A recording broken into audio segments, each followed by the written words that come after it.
Ya, syukur alhamdulillah terdapat 10 warta prima dari tim nasional Indonesia pada sepanjang bulan Juni tahun 2021. Skuad Garuda memiliki jadwal yang amat padat. Ada pula kabar dari juru taktik tim nasional Indonesia, John Hertman, yang sangat berhasrat merengkuh trofi Piala AFF tahun 2021, usai gagal berjaya di ajang FIFA Series lalu. Serta satu informasi lagi yang pantang kalian abaikan perihal Nova Arianto yang akan menurunkan pilar pelapis ketika tim nasional U1 Indonesia bersua Kamboja pada perebutan posisi ketiga. Terdapat juga berita yang sungguh membahagiakan datang dari kubu AFF bagi Indonesia. Tepat pada hari ini, skuad Garuda U16 secara resmi melangkah ke partai puncak setelah kemenangan kontroversial Australia U16 dianulir. Benarkah demikian adanya? Mari kita telusuri kebenarannya. Namun admin memohon agar kalian menyimak tayangan ini hingga tuntas supaya terhindar dari kesalahpahaman. Dan senantiasa kami ingatkan, mohon sukai serta bagikan video ini ke jejaring sosial kalian agar semua khalayak mengerti situasi yang sedang berlangsung. Seperti yang telah kita sadari bersama, kegagalan menembus final ASEAN U16 Championship tahun 2021 seusai takluk tipis tuluah dari Australia tidak lantas membuat tim nasional U16 Indonesia kehilangan orientasi. Pelatih Nova Arianto malah memandang duel perebutan tempat ketiga kontra Kamboja sebagai momentum krusial untuk menjajal kedalaman skuad sekaligus meninjau seluruh pilar yang diikutsertakan ke turnamen tersebut. Hal pertama yang patut dicatat adalah adanya peluang emas bagi amunisi cadangan. Laga melawan Kamboja pada perebutan posisi ketiga bakal menjadi panggung pembuktian bagi para penggawa yang selama ini belum meraup banyak menit bermain. Nova Arianto menggaransi bahwa armada yang tidak merumput saat meladeni Australia akan diberikan porsi untuk memamerkan kapasitas mereka. Kebijakan ini bukan sekadar perputaran pemain biasa. Sedari awal kompetisi, Nova sejatinya ingin memantau kecakapan seluruh anggota skuad dalam atmosfer pertandingan resmi. Oleh sebab itu, pertarungan menghadapi Kamboja dinilai sebagai saat yang pas untuk menakar kesiapan lapis kedua sebelum menatap agenda yang jauh lebih berat. Nova menuturkan bahwa pada pertandingan perebutan tempat ketiga, timnya akan menguji semua nama yang tidak beraksi hari ini, karena hakikatnya di turnamen tersebut sang pelatih ingin menilai seluruh pasukannya. Hal kedua, perhelatan ASEAN U16 menjadi medium uji coba akbar bagi tim Garuda Muda. Bagi sebagian besar kesebelasan, hasil akhir kompetisi merupakan prioritas utama. Akan tetapi bagi Nova Arianto, ajang ASEAN U16 Championship tahun 2020 juga bertindak sebagai laboratorium guna mengukur progres talenta Indonesia. Tiap-tiap laga dieksploitasi sebagai materi evaluasi yang kelak menentukan rute pembinaan tim ke depannya. Juru racik asal Semarang tersebut menggarisbawahi bahwa sejak permulaan turnamen, fokus utamanya bukan semata-mata memburu pencapaian jangka pendek, melainkan juga merajut fondasi kesebelasan yang lebih tangguh. Atas dasar itulah, seluruh awak harus memperoleh kans merumput supaya jajaran pelatih mengantongi gambaran yang lebih utuh. Nova memaparkan di awal sejak mulai mengikuti ajang ini, kompetisi tersebut menjadi tolok ukur sekaligus bahan evaluasi bagi timnya untuk masa depan. Hal ketiga berkaitan dengan persiapan menuju kualifikasi Piala Asia U20. Turnamen kawasan Asia Tenggara ini sejatinya sekadar langkah pembuka bagi tim nasional U16 Indonesia. Pasca kompetisi rampung, atensi tim pelatih bakal bergeser ke kualifikasi Piala Asia U20 yang mempunyai level persaingan lebih ketat dan menuntut kematangan yang lebih paripurna.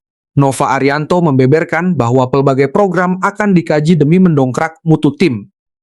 Mulai dari agenda uji coba level internasional, pemusatan latihan tambahan, hingga probabilitas menyuntikan amunisi baru bakal menjadi bagian dari penilaian komprehensif. Menurut pandangannya, seluruh tahapan tersebut amat krusial agar staf pelatih dapat merumuskan susunan terbaik untuk meladeni rintangan di kancah Asia. Hal ini memperjelas pemilihan pemain yang akan dibawa menuju kualifikasi sekaligus menjadi materi peninjauan tim di kemudian hari. Apakah diperlukan penambahan personel, penyelenggaraan pemusatan latihan, atau pelaksanaan partai persahabatan internasional, semua itu akan dipantau lebih lanjut. Nah, sebelum meneruskan deretan berita ini, bagi para warganet sekalian, lontarkan satu kalimat andalan untuk merespons kabar ini. Mari kawan, sematkan tanggapan kalian di kolom komentar. Bravo Tim Nasional Indonesia U16, bravo PSAI. Ayo Garuda, buktikan bahwa kelas kita sudah setara dunia. Buktikan bahwa kita merupakan raksasa Asia. Di sisi yang lain, jangan lupakan juga satu ungkapan khusus bagi Erick Thohir dan kawan-kawan yang tengah berjuang gigih memajukan persepak bolaan Indonesia. Silakan cantumkan di kolom komentar. Ayo mengangkasa Garuda. Mari kita lanjutkan pembahasan ini, kawan-kawan. Kekalahan dari kubu Australia memang memutus asa tim nasional U17 Indonesia menuju laga pamungkas. Namun, hal itu tidak lantas melunturkan esensi turnamen ini. Justru melalui partai perebutan posisi ketiga, Garuda Muda mengantongi kans untuk memperkaya jam terbang, mengukur potensi pilar pelapis, serta merakit fondasi yang lebih solid menuju pentas Asia. Setiap menit yang dilakoni para daun muda hari ini dapat menjelma sebagai investasi berharga untuk melampaui rintangan yang lebih terjal di masa mendatang. Lebih jauh lagi, manuver Nova Arianto menurunkan skuad pelapis mengindikasikan bahwa orientasi tim nasional U17 Indonesia tidak cuma berpusat pada hasil instan, melainkan juga pada konstruksi skuad untuk masa depan. Kebijakan tersebut sangat logis mengingat laga perebutan, tempat ketiga merupakan peluang berharga untuk menilik kualitas pemain yang selama ini minim jam terbang. Pendekatan itu juga mengilustrasikan bahwa jajaran pelatih tengah menghimpun data dan bahan evaluasi yang lebih mendalam menjelang kualifikasi Piala Asia U20. Dengan menyodorkan menit bermain kepada segenap elemen tim, sang arsitek bisa menimbang siapa saja yang pantas dipertahankan, dipoles atau bahkan ditambahkan guna memperkokoh kesebelasan. Di sudut pandang lain, resolusi ini menjadi pertanda bahwa pembibitan pemain muda memerlukan proses yang memakan waktu. Kegagalan melaju ke final tentu menerbitkan kekecewaan, namun pengalaman berlaga dan evaluasi menyeluruh kerap kali menjadi bekal yang jauh lebih krusial untuk mengarungi kompetisi yang stratanya lebih tinggi kelak. Sebuah tim yang dikdaya lazimnya dibentuk dari kedalaman skuad yang seimbang, bukan hanya bersandar pada 11 pilar utama semata. Gagalnya melangkah ke partai puncak bukanlah garis akhir sebuah pengembaraan, melainkan secuil proses menuju pembentukan skuad yang lebih tangguh. Tiap pertandingan menyuguhkan hikmah, tiap kekeliruan menyajikan kans untuk bertumbuh, dan tiap pemain memegang probabilitas untuk memamerkan kehebatannya. Bagi para penggawa yang meraup kesempatan unjuk gigi, inilah momentum yang paling presisi untuk membuktikan peluh keringat yang selama ini tertuang dalam sesi latihan. Tiada pengalaman yang terbuang percuma apabila dilalui dengan daya juang dan kehendak untuk terus menimba ilmu. Tetaplah berpegang kepada proses. Kejayaan besar acap kali lahir dari jerih payah yang berliku.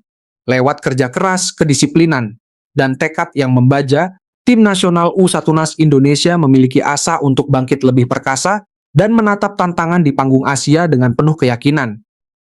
Berpindah ke topik berikutnya, sang pencetak gol semata wayang tim nasional Indonesia ke gawang Mozambik oleh Romeni, menyebut stadion utama Gelora Bung Karno layaknya rumah sendiri. Kemenangan tipis tim nasional Indonesia atas tim nasional Mozambik dalam ajang FIFA Matchday pada bulan Juni tahun 2000 lalu kembali menelurkan sosok oleh Romeni sebagai pahlawan di atas rumput hijau. Striker berdarah Belanda tersebut mengunci kemenangan melalui gol tunggalnya sekaligus mengutarakan kedekatan batin yang kian erat dengan stadion utama Gelora Bung Karno. Terdapat 3 poin utama terkait hal ini. Pertama, 1 gol tersebut menjadi penentu kejayaan. Oleh Romeni lagi-lagi memperlihatkan ketajamannya tatkala tim nasional Indonesia meladeni Mozambik di Stadion Utama Gelora Bung Karno, Jakarta. Duel yang terselenggara pada tanggal 9 bulan Juni tahun 2021 itu ditutup dengan kedudukan 1-0 berkat gol kilat yang diukir Romeni pada menit ketunas. Gol itu bermula dari umpan terobosan Ragnar Oratmangoen yang sukses dikonversi secara presisi. Romen menggiring si kulit bundar ke area pertahanan musuh mengelabui penjaga gawang, lantas menceploskan bola ke jala. Manuver tersebut menjadi penentu dalam pertandingan yang berjalan sengit dan memastikan tim nasional Indonesia merenggut kemenangan kedua berturut-turut pada FIFA Matchday, bulan Juni tahun 2021. Hal kedua, Gelora Bung Karno bertransformasi menjadi lokasi paling istimewa. Lesakan ke gawang Mozambik itu berstatus sebagai gol kelima bagi Ole Romeni di Stadion Utama Gelora Bung Karno. Sebelumnya, ia juga pernah menorehkan namanya di papan skor saat berjibaku melawan Bahrain, Tiongkok, St. Kitts and Nevis, serta Oman. Bagi Romeni, stadion kebanggaan rakyat Indonesia tersebut bukan sekadar arena berlaga. Ia mengaku memendam ikatan emosional yang lekat dengan atmosfer serta sokongan yang dicurahkan para pendukung. Dalam sesi jumpa pers seusai laga, ia berujar bahwa dirinya tentu selalu gembira bisa mendulang gol dan merasa layaknya berada di rumah sendiri saat berada di stadion tersebut bersama orang-orang di sekelilingnya. Pernyataan itu mendeskripsikan betapa presensi puluhan ribu supporter di Gelora Bung Karno telah menyuntikkan rasa nyaman yang merangsangnya untuk tampil makin percaya diri setiap kali membalut tubuhnya dengan seragam tim nasional Indonesia. Hal ketiga, kemeriahan atmosfer Gelora Bung Karno membantu Romeni mengaktualisasikan dirinya. Lebih dari sekadar menyarankan bola, Ole Romeni mengakui bahwa stadion utama Gelora Bung Karno menjadi arena paling ideal baginya untuk memamerkan kepiawaian serta menikmati ritme permainan. Atmosfer yang terbangun dari riuhnya supporter membuatnya merasa terlepas dari beban saat menginjakkan kaki di lapangan. Romeni menuturkan bahwa setiap kali melangkah ke lapangan hijau dan mengenakan jersey tersebut, ia merasa merdeka. Pada momen itulah, ia dapat mengekspresikan diri dengan metode paling optimal, menikmati setiap detik bersama rekan-rekan seperjuangannya di lapangan dan seluruh hadirin di stadion tersebut. Ia sungguh-sungguh menggandrunginya. Kemenangan atas Mozambik ini sekaligus memperpanjang rekor positif tim nasional Indonesia sesudah sebelumnya membungkam Oman dengan skor identik. Usai menuntaskan kalender FIFA Matchday, skuad Garuda kini bakal memutar fokus untuk menyongsong pergelaran Piala AFF tahun 2022 silu yang dijadwalkan pada tanggal 21 bulan Juli hingga tanggal 21 bulan Agustus dengan sistem kandang dan tandang. Lebih jauh lagi, situasi ini merepresentasikan bahwa proses adaptasi Romeni bersama tim nasional Indonesia berjalan sangat mulus. Bukan semata-mata karena konsistensinya menjebol gawang, namun juga lantaran ia telah merajut ikatan emosional yang solid dengan para pendukung dan nuansa Stadion Gelora Bung Karno. Apabila seorang atlet merasa betah dan memperlakukan stadion sebagai kediamannya sendiri, tingkat kepercayaan dirinya di arena biasanya melonjak dan berimbas langsung pada kualitas performa. Keadaan ini turut menjadi pertanda apik bagi tim nasional Indonesia menjelang kompetisi berikutnya. Kehadiran amunisi yang sanggup menjadi pembeda dalam partai krusial amat esensial demi memelihara daya saing skuad. Dukungan supporter yang masif di Gelora Bung Karno tampaknya sukses membuahkan koneksi istimewa dengan para penggawa, sehingga mereka dapat beraksi lebih lepas dan paripurna tatkala membela Panji Merah Putih. Sebuah keberhasilan tidak selalu bersumber dari talenta anutan, tetapi juga dari rasa kepemilikan, jerih payah, serta nyali untuk terus berevolusi. Tatkala seseorang merasa dirangkul dan disokong, ia akan sanggup memuntahkan kemampuan paling cemerlang yang ia simpan. Jadikan tiap ujian sebagai wahana untuk membuktikan kapasitas diri. Tetaplah membumi saat merengkuh kejayaan, tetap ulet kala menghadapi rintangan, dan terus melangkah walau lintasan belum berujung. Konsistensi masa kini merupakan fondasi bagi prestasi yang lebih agung di masa mendatang. Teruslah berpeluh keringat, sebab tiap ikhtiar yang dijalani dengan sungguh-sungguh bakal mendatangkan hasil yang pantas untuk dibanggakan. Meskipun tim nasional Indonesia meraup keunggulan 2-0 atas Mozambik, John Hartman tetap menilik pelbagai sisi positif. Tim nasional Indonesia kembali menorehkan hasil apik dalam agenda FIFA Matchday bulan Juni tahun 2010. Merumput di Stadion Utama Gelora Bung Karno, Jakarta, skuad Garuda sukses menaklukkan Mozambik dengan kedudukan tipis 1-0 lewat gol kilat oleh Romeni. Walau kemenangan berhasil disegel, juru taktik John Hartman berterus terang belum sepenuhnya puas dengan performa anak didiknya. Namun, di balik serpihan kekecewaan itu, ia memantau banyak kemajuan yang patut diberi apresiasi. Ada 3 poin yang bisa dijabarkan. Pertama, skuad menang namun penyelesaian akhir tetap menjadi bahan koreksi. Kemenangan atas Mozambik menjelma menjadi torehan manis bagi tim nasional Indonesia yang pada laga terdahulu juga sukses membekuk Oman dengan skor 1-0. Gol tunggal oleh Romain pada menit ke-17 tampil sebagai penentu dalam duel yang berjalan lumayan alot tersebut. Juru gedor Oxford United itu sukses mengoptimalkan umpan terobosan Ragnar Oratmangoen sebelum mengelabui penjaga gawang lawan dan menorehkan gol. Meski semeringah dengan hasil akhir pertempuran, Hartman beranggapan masih terdapat setumpuk pekerjaan rumah yang mesti segera dibenahi. Ia menitik beratkan pada aspek penyelesaian akhir para penggawa yang dinilai kurang optimal.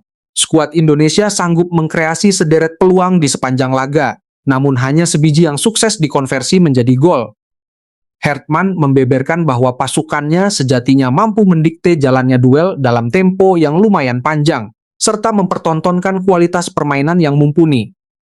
Walau begitu, efektivitas di muka gawang tetap menjadi elemen yang wajib ditingkatkan agar dominasi di lapangan sanggup berbuah kemenangan yang lebih meyakinkan. Kedua, banyak hikmah berharga dari ujian kontra Mozambik. Di balik keunggulan tipis itu, Hertman memandang partai melawan Mozambik sebagai tes krusial bagi kemajuan tim nasional Indonesia. Menurut pandangannya, kubu lawan menyajikan rintangan yang berlainan ketimbang Oman, sehingga para penggawa memanen pengalaman berharga untuk menatap duel internasional selanjutnya. Ia mengakui bahwa ada rasa kecewa karena tim tidak membukukan lebih banyak gol. Namun pada saat bersamaan ia amat gembira menyaksikan performa tangguh yang ditunjukkan. Nakhoda asal Inggris itu menilai anak didiknya sanggup memamerkan mental bertarung yang kokoh tatkala berada di bawah tekanan. Berulang kali Mozambik menebar ancaman dan mendesak para punggawa Nusantara bekerja keras demi memproteksi keunggulan. Keadaan seperti itulah yang menurut Hertman teramat diperlukan oleh pasukannya, guna terus berkembang dan mendongkrak mutu permainan di pentas internasional. Ketiga, Hertman mengamati lonjakan perkembangan skuad Garuda. Salah satu aspek yang paling memantik optimisme Hertman, yakni kesanggupan para pilar Indonesia dalam beradaptasi merespons ragam corak permainan musuh, pasca menantang Oman yang tangguh dalam transisi pola. Kali ini mereka dijajal oleh Mozambik yang mempunyai akselerasi kilat tatkala bermanuver dari sektor depan ke garis belakang. Hertman mengungkapkan bahwa tim sempat menerima tekanan pada sejumlah momen dan terpaksa berpeluh keringat untuk mengatasinya. Namun memang hal semacam itulah yang dicari sebagai materi ujian. Ia menyambung bahwa para penggawa Mozambik sanggup bergerak jauh lebih cepat daripada ekspektasi khalayak ramai. Oleh sebab itu, pertandingan tersebut menjadi jam terbang yang penting bagi Rizky Ridho dan kolega untuk mengasah kecakapan membaca alur laga serta mengambil keputusan di atas rumput hijau. Dari kacamata Hertman, keunggulan ini bukan sekadar perkara meraup 3 poin atau hasil pungkas pertandingan, melainkan segmen dari proses pematangan kesebelasan yang kian dewasa menuju tantangan yang lebih raksasa di masa kelak. Lebih mendalam lagi, kemenangan atas Mozambik memang layak disanjung karena mendemonstrasikan konsistensi laju tim nasional Indonesia setelah sebelumnya menundukkan Oman. Akan tetapi, letupan kekecewaan John Hertman juga sangat beralasan lantaran dominasi penguasaan bola semestinya bisa membuahkan lebih banyak pundi-pundi gol. Tatkala tumpukan peluang terbuang sia-sia, risiko kecolongan poin akibat satu kealpaan akan semakin membengkak. Di sudut lain, duel semacam ini justru menyuguhkan proyeksi yang lebih terang benderang perihal progres tim nasional Indonesia. Kesebelasan mampu memelihara keunggulan manakala digempur tekanan dan memperlihatkan kedewasaan dalam mengatur tempo pertandingan. Kapasitas bertahan saat seteru mendongkrak, intensitas gempuran menjadi modal esensial untuk meladeni tim-tim yang bertengger di kasta lebih tinggi. Perkara yang paling melegakan adalah mentalitas armada yang terus mengalami eskalasi. Mereka tidak cuma sanggup menyegel kemenangan, melainkan juga memetik hikmah dari setiap rintangan yang mencuat di arena. Apabila penyelesaian akhir sanggup direparasi dan efektivitas agresi meroket, tim nasional Indonesia memegang peluang untuk tampil lebih kompetitif dan meraup pencapaian yang lebih gemilang pada duel internasional ke depannya. Tiap kemenangan merupakan pijakan maju, namun setiap kelemahan merupakan kans untuk berbenah menjadi lebih prima. Sebuah kesebelasan yang agung bukanlah tim yang senantiasa menang dengan margin mencolok, melainkan tim yang terus menimba ilmu dan berproses dari setiap laga. Jangan lekas berpuas diri dengan torehan yang sudah digenggam. Jadikan tiap kans yang luput sebagai materi tinjauan, tiap tekanan sebagai gemblengan mental, dan tiap pertempuran sebagai pengalaman berharga untuk menanjak ke level selanjutnya. Rute menuju puncak senantiasa dikonstruksi dari proses yang terjal. Teruslah mengerahkan upaya maksimal, tetap membumi, dan yakini prosesnya. Lewat gairah belajar yang menggebu serta kolaborasi yang solid, prestasi yang lebih fantastis bakal tiba pada masanya. Sang Garuda telah mendemonstrasikan kemajuan dan langit yang lebih meroket, masih menanti untuk ditaklukkan. Tim nasional Indonesia akan kembali melakoni tes esensial dalam FIFA Matchday, bulan Juni tahun 2000-an sesulus, tatkala menyambut Mozambik di Stadion Utama Gelora Bung Karno pada Selasa malam. Laga ini bukan sebatas partai persahabatan antar bangsa, namun juga bertindak sebagai fragmen dari persiapan skuad Garuda menuju Piala Asia tahun 2000-an sesumpah. Arsitek John Hertman memancarkan sinyal bakal kembali menerjunkan susunan terkuatnya, mencakup potensi memainkan Marcelino Ferdinand sejak menit permulaan. Terdapat 3 bahasan pokok di sini. Pertama, John Hertman memprioritaskan stabilitas tim. Juru Racik tim nasional Indonesia tersebut menggarisbawahi bahwa dirinya enggan terlampau ekstrem dalam melakukan rotasi pemain. Atensi sentral saat ini adalah merajut keterikatan emosional dan soliditas antar pemain, menjelang kalender akbar yang bakal dihadapi tim nasional Indonesia dalam tempo beberapa tahun ke depan. Dalam konferensi pers jelang pertandingan, Hartman menegaskan krusialnya kesinambungan gaya bermain. Ia berpandangan bahwa mereka mesti meramu opsi paling ideal untuk kesebelasan ini, dan yang paling prinsipil dalam pemusatan latihan adalah menjaga konsistensi. Mengingat mereka cuma punya 2 slot pertandingan di setiap FIFA Matchday sebelum unjuk gigi di Piala Asia tahun 2 Siwal Tuasil Sabto. Konteks tersebut mendesak mereka untuk sering bermain bersama. Pernyataan itu menjelma menjadi sinyal tajam bahwa skuad inti bakal kembali dipercaya untuk beraksi menghadapi Mozambik. Berbekal durasi persiapan yang mepet, setiap duel menjadi momentum berharga guna merekatkan kolaborasi antar lini serta mematangkan skema taktik. Kedua, masalah cedera Justin Hubner menjelma menjadi tantangan anyar. Di tengah gemblengan menghadapi Mozambik, tim nasional Indonesia harus bersiap dengan probabilitas absennya Justin Hubner. Bek yang merumput untuk Fortuna Sittard tersebut dibekap cedera saat meladeni Oman pada tanggal Pamu bulan Juni tahun 2021 dan kondisinya masih dalam pengawasan intensif tim medis. Menepinya Hubner tentu melahirkan rintangan tersendiri mengingat ia berstatus sebagai salah satu pilar yang kerap diandalkan di benteng pertahanan. Situasi ini mendedahkan celah bagi penggawa lain untuk memamerkan kapasitas mereka dan menambal lubang yang ditinggalkan. Kendati demikian, kedalaman materi yang dihuni tim nasional Indonesia memastikan Hartman tetap memegang sederet alternatif. Perpaduan antara amunisi syarat pengalaman dan daun muda di sektor belakang diyakini sanggup memelihara keseimbangan permainan tatkala beradu dengan Mozambik. Ketiga, Marcelino Ferdinand memiliki asa tinggi untuk tampil sebagai starter. Angin segar bertiup dari kondisi Marcelino Ferdinand yang telah pulih dari lilitan cedera dan siap sedia kembali membela panji tim nasional Indonesia. Gelandang penuh kreasi tersebut diramalkan bakal langsung disisipkan ke dalam formasi utama untuk melawan Mozambik. John Hartman diproyeksikan akan tetap setia menerapkan pakem Tribus 120 yang selama ini menjadi senjata pamungkasnya. Marten Paes diprediksi mengawal gawang, sementara trio barisan pertahanan bakal ditempati Rizky Ridho, Kevin Dix, serta Elkan Bagot. Di sektor sayap bercokol nama Sandy Walsh dan Nathan Joe Eon, sedangkan Joey Pelupesi bersama Kelvin Verdonk akan bertugas sebagai penggerak di ruang mesin. Marcelino diperkirakan bakal bertandem dengan Ole Romeni sebagai penopang di belakang striker tunggal Ragnar Oratmangoen. Presensi Marcelino menyajikan dimensi yang berlainan bagi alur serangan Indonesia berkat daya imajinasi, visi permainannya, serta keandalannya menciptakan celah dari lini kedua. Jika dipercaya turun sejak peluit awal, partai melawan Mozambik dapat menjadi panggung pemanasan yang krusial bagi sang gelandang untuk kembali memamerkan kualitas tertingginya di hadapan publik Gelora Bung Karno. Nah, sebelum meneruskan deretan berita ini, bagi para warganet sekalian keluarkan satu kalimat andalan untuk merespons kabar ini. Mari kawan, sematkan tanggapan kalian di kolom komentar. Bravo Tim Nasional Indonesia, bravo John Hartman, bravo PSI. Ayo Garuda, buktikan bahwa kelas kita sudah setara dunia. Buktikan bahwa kita merupakan raksasa Asia.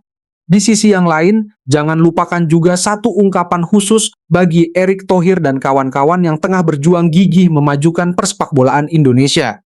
Silakan cantumkan di kolom komentar. Ayo mengangkasa Garuda, mari kita lanjutkan pembahasan ini kawan-kawan. Kebijakan John Hartman untuk memproteksi kerangka pasukan inti mengisyaratkan fokus yang terarah pada pembentukan kepaduan kesebelasan. Berkat waktu persiapan yang singkat menuju Piala Asia tahun 2021 Sapon, konsistensi formasi pemain memang berstatus sebagai elemen vital supaya para amunisi makin meresapi lakon dan skema permainan yang diidamkan sang pelatih. Lebih jauh lagi, probabilitas hilangnya Justin Hubner menjadi batu sandungan bagi kedalaman skuad tim nasional Indonesia. Fase semacam ini bisa dialihfungsikan sebagai kesempatan bagi penggawa lain untuk mengukuhkan kualitasnya sekaligus mendemonstrasikan bahwa daya tempur tim tidak cuma bertumpu pada satu figur semata. Pulihnya Marcelino Ferdinand juga berimbas sebagai warta positif lantaran eksistensinya dapat melipat gandakan kreativitas dan keberagaman manuver serangan. Apabila sanggup beraksi dalam kondisi puncak, Marcelino berpotensi menjadi salah satu aktor pembeda yang menolong tim nasional Indonesia mendikte ritme pertempuran dan mengkreasi lebih banyak peluang yang mengancam. Tiap pertandingan merupakan ajang untuk berevolusi menjadi kesebelasan yang kian tangguh. Rintangan berupa cedera pemain atau desakan untuk menyegel kemenangan bukanlah penghalang, melainkan ujian yang sanggup menempa karakter dan mental kampiun. Mandat yang diamanahkan pelatih wajib dibalas lewat kerja keras, kedisiplinan, serta nyali pantang mundur di arena. Manakala tiap elemen berjuang demi satu ambisi yang seragam, kekuatan tim akan tereskalasi jauh melampaui kemampuan perseorangan. Teruslah memijak dengan penuh keyakinan, bertandinglah memakai nurani, dan buktikan bahwa jerih payah hari ini merupakan fondasi bagi prestasi yang lebih prestisius di hari kelak. Sang Garuda Terbang mengangkasa berbekal keberanian, persatuan, dan keimanan untuk senantiasa maju. Sangat luar biasa. Kini, Persija Jakarta dipastikan bakal kental dengan corak tim nasional Indonesia. Shin Tae-yong berhasrat mengangkut staf kepelatihannya di skuad Garuda. Babak baru bagi Persija Jakarta resmi ditabuh seusai Shin Tae-yong diperkenalkan sebagai nahkoda teranyar macan Kemayoran. Kehadiran juru taktik asal Korea Selatan tersebut tidak sekadar memompa ekspektasi besar bagi klub ibu kota, melainkan juga menyuntikkan atmosfer tim nasional Indonesia yang pekat ke dalam tubuh kesebelasan. Dibekali durasi kontrak jangka panjang dan proyeksi merakit fondasi yang kokoh, Persija tampak sungguh-sungguh menatap masa depan. Berikut ini jabaran 3 poin utamanya. Pertama, rombongan tim nasional Indonesia ikut merapat ke kubu Persija. Kehadiran Coach Shin ke tubuh Persija bukan semata-mata pertukaran manajer. Ia memproyeksikan bakal memboyong sejumlah staf kepelatihan yang selama ini memegang peran krusial dalam kiprah tim nasional Indonesia. Langkah strategis ini dieksekusi lantaran Shin Tae-yong merasa telah memiliki ikatan emosional yang solid dengan kru kerjanya, sehingga tahapan adaptasi dan eksekusi materi latihan bisa berputar lebih akseleratif. Coach Shin secara blak-blakan membeberkan bahwa deretan asisten yang akan merapat merupakan figur-figur yang sudah tidak asing bagi pencinta sepak bola Nusantara. Ia menyebut bahwa para wartawan pastinya telah mengenal para asisten pelatih tersebut karena sebelumnya mereka juga bertugas bersamanya di tim nasional. Kehadiran jajaran staf yang telah lama mengabdi bersama Shin diyakini sanggup membantu Persija membentuk ciri khas permainan yang lebih padu dan terencana sejak peluit awal musim dibunyikan. Hal kedua, jajaran manajemen mengucurkan kebebasan absolut untuk menggodok tim pelatih. Manajemen Persija membuktikan keyakinan tinggi kepada Shin Tae-yong dengan menyodorkan keleluasaan mutlak dalam menata struktur kepelatihannya. Presiden Persija Muhammad Prapanca menilai bahwa peracik taktik berusia lambu 5 tahun itu membutuhkan staf yang sungguh-sungguh selaras dengan keperluannya, supaya agenda pembangunan skuad berjalan mangkus. Menurut Prapanca, ketetapan itu diambil lantaran Persija berhasrat bergerak kilat dalam mematangkan tim untuk menjajal kompetisi yang akan datang. Prapanca berujar bahwa untuk komposisi tim pelatih, beserta asistennya sepenuhnya diserahkan kepada Coach Shin, lantaran format prosesnya dirancang serba cepat, agar tidak membuatnya pening, sehingga ia diperkenankan merajut satu gerbong sendiri yang diusungnya. Dukungan total dari pihak manajemen ini bertransformasi menjadi sinyal terang bahwa Persija bersedia melapangkan karpet merah bagi Shin Tae-yong untuk mengimplementasikan visi dan gaya kepelatihannya secara optimal. Poin ketiga, ikatan kontrak selama 3 tahun guna menyusun fondasi masa depan. Persija tidak sekadar memburu pencapaian yang instan. Klub kebanggaan ibu kota tersebut memagari Shin Tae-yong dengan kesepakatan selama 3 tahun sebagai segmen dari proyeksi jangka panjang. Durasi itu diputuskan sesudah melewati ragam kalkulasi, termasuk urgensi untuk mendirikan sistem pembibitan yang berkesinambungan. Prapanca memaparkan bahwa nantinya proyek ini tidak cuma bertumpu pada armada utama, melainkan juga menjamah ranah pengembangan talenta muda serta infrastruktur persepakbolaan Persija. Prapanca mengimbuhkan bahwa hal ini merupakan sebuah proses di mana Coach Shin wajib dilibatkan dalam tata kelola infrastruktur Persija nantinya, termasuk demi menunjang pembinaan pemain belia yang kesemuanya dicoba untuk diakselerasi dalam kurun 3 tahun ke depan. Berbekal skema semacam itu, Persija menggantungkan asa untuk sanggup melahirkan fondasi tangguh yang piawai menelurkan prestasi di waktu yang panjang. Presensi Shin Tae-yong mengembuskan napas optimisme baru bagi kubu Persija Jakarta. Perpaduan antara rekam jejak internasional, dukungan penuh dari level manajemen, serta rencana merancang tata kelola yang terstruktur, menjadikan proyek ambisius ini tampak amat menjanjikan. Apabila seluruh komponen klub sanggup bersinergi dengan ritme yang serasi, Persija memendam probabilitas untuk bermetamorfosis menjadi salah satu raksasa sepak bola Indonesia pada beberapa tahun yang akan datang. Lebih dalam lagi, manuver Persija Jakarta merekrut Shin Tae-yong menyingkap ambisi raksasa untuk kembali bertahta sebagai kekuatan yang dominan di belantika sepak bola Nusantara. Kehadiran nakoda yang mengantongi jam terbang mendidik tim nasional Indonesia menebarkan harapan yang segar. Apalagi karena ia sudah mengkhatami karakter amunisi lokal dan cuaca kompetisi di dalam negeri. Rencana mengimpor staf kepelatihan yang sedari dulu berkolaborasi. Bersamanya juga tampak sebagai inisiatif memacu proses adaptasi. Lewat kru kerja yang telah memiliki keakraban kuat, pengejauhantahan taktik, porsi latihan, serta filosofi sepak bola bisa berputar lebih mangkus ketimbang harus merintis harmonisasi sedari nol.